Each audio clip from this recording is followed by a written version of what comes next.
Hello everyone, welcome back to my channel. In today's video, I will share my personal experience on how I got my police clearance in Riyadh. Please note, this video is for educational purposes only. Requirements, fees, and procedures may change anytime. So please check with the Philippine Embassy, MOFA, and Saudi authorities for updated information. Okay, tara, let's start na.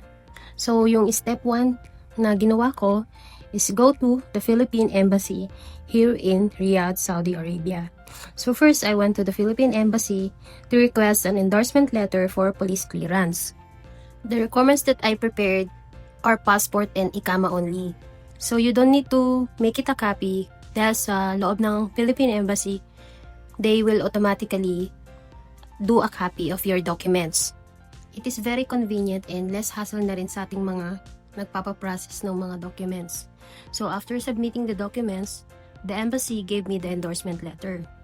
So guys, heads up lang. So bago kayo makapunta ng Philippine Embassy, so as of May 12 na nagpunta ako, nagkaroon ng malaking pagbabago pag pumunta ka sa Philippine Embassy dito sa diplomat. Kasi naging strict sila, medyo naghigpit sila sa security.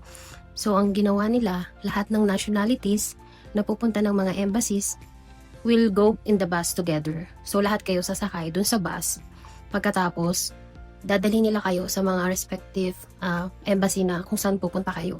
Gaya na lang nung na-experience namin na nag-park muna kami ng sasakyan namin dun sa malaking parking lot sa tabi ng bus station kung saan lahat kayo ng mga nationalities ay magsasama-sama at hihintayin nyo yung bus na maghahatid sa inyo sa mga embassy na pupuntahan nyo.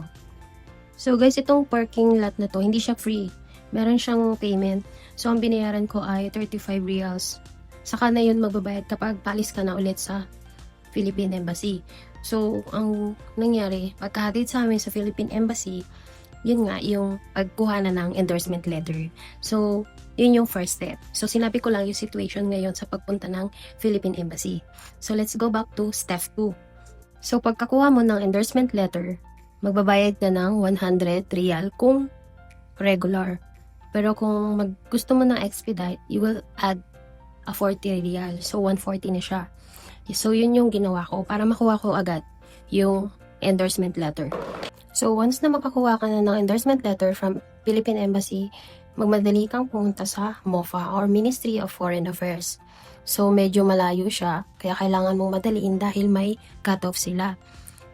At bago ka makakuha ng MOFA stamp, kailangan mo munang magpa-appointment. Merong mga businesses or office dun sa labas na nagkikater ng appointment. So magpapabook ka doon.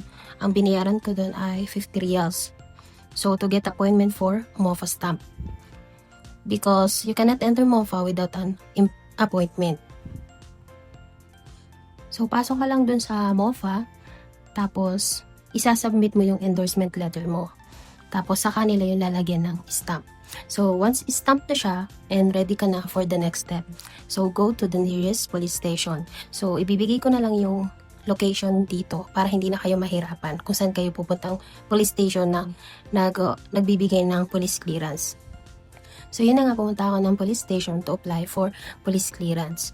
So last time guys, nakakuha na ako nito nung way back 3 years ago.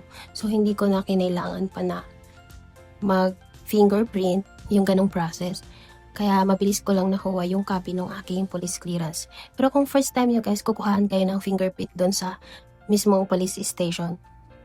So kukunin nila yung endorsement letter mo na may MOFA stamp at ibibigay nila sa iyo yung police clearance na certificate. Then balik ka ulit sa MOFA. You heard it right. Babalik ka ulit sa MOFA and get another stamp. So bago ka pumasok sa MOFA, kailangan mo na naman ng appointment. So kuha ka ulit dun sa labas ng MOFA at magbabayad ka ulit ng 50 riyals para magkaroon ng appointment. So pagpasok mo ng MOFA, ibibigay nila ulit sa iyo yung stamp, ilalagay dun sa police clearance mo na certificate. So pagkatapos mong makuha yung police clearance mo, mapalagyan mo na ng MOFA stamp, punta ka na sa nearest translation office. So guys, kailangan nyo talagang ipa-translate ito at yun ang ibibigay mo sa Philippine Embassy. So nagpunta kami sa nearest translation office na kakilala ko. And once again, ilalagay ko ulit yung location dito sa video ko. So, nagbayad ako ng 20 reals para dun sa translation. And I will go back to Philippine Embassy for authentication na. So, this is the last step, guys. Submit your police clearance na may stamp ng MOFA and go back to Philippine Embassy for authentication. At magbabayad ka ulit ng 100 for regular process, additional 40 reals for expedite. So, nagbayad ulit ako ng 140 reals. So, pagkatapos ng pagbayad ko, naghintay lang ako ng wala pang isang oras. So, finally, I received my authenticated police clearance. So, guys, ito yung total personal expenses ko. From Philippine Embassy, nagbayad ako ng 140 reals for endorsement letter. And then, bago pala yun, nag-park ako. So, nagbayad ako ng 35 reals. And then, go to MOFA for appointment. Nagbayad ako ng 50 reals. And another MOFA appointment, 50 reals. Then, translation, 20 reals. Then, go back to Philippine Embassy for 140 reals. So, ang total expenses ko ay 435. Ito yung pag nagpa-process ka na may sasakyan ka.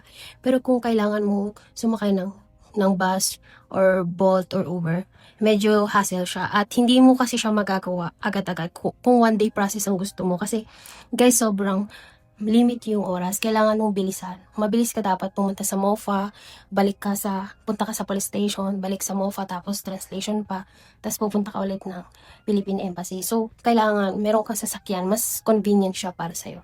So, yun lamang guys. Thank you so much for watching.